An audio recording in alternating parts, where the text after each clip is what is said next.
काय तुम्ही आज तुम्ही विचार करता, आज तुम्ही मगाशी तुम्ही का 15 दिवस बोलले, 15 दिवस परमिशन द्या बाळा, आम्ही 15 दिवस तिथं ठेवू का सर?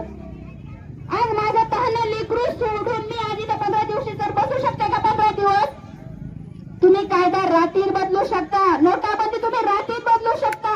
मग आज एक म्हणून बोलणाऱ्या आईचं तुम्ही काही नाही समजू शकत का? आज तुम्हाला पण लहान लेकरं आहेत ना, तुम्ही पण एका बापाचे दोन मुलाचे वडील आहेत सर. तुम्हाला मी कळकळून बोलते, आपलं जेव्हा आपलं जातं सर तेव्हाच कळकळ येते. आज विचार करा, जर पिंजऱ्यात आमच्या ऐवजी तुमचं बाळ जर वाघाने उचललं असतं तर तुम्ही काय केलं असतं? तुम्ही या खुर्चीवरचे तुम्ही या पदावरती बसले असते का? किंवा कागदपत्र आम्ही बघू 15 दिवसांनी बोलू असं बोलताय का सर तुम्ही?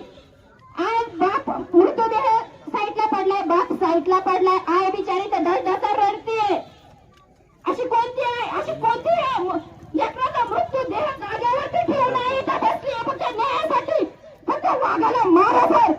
आज सकाळी वाघ तिथं त्याच्या शेतात वाघ आहे, आमच्या घरा शेजारी वाघ आहे सर. सकाळी 6 वाजता आम्हाला तिथं वाघ दिसला. आता ही पिंपळखेडमध्ये किती वाघ मोकाट्याने फिरताय सर. ऊसाची तोडी चालू आहे, 2-4 पिल्लं दिसली.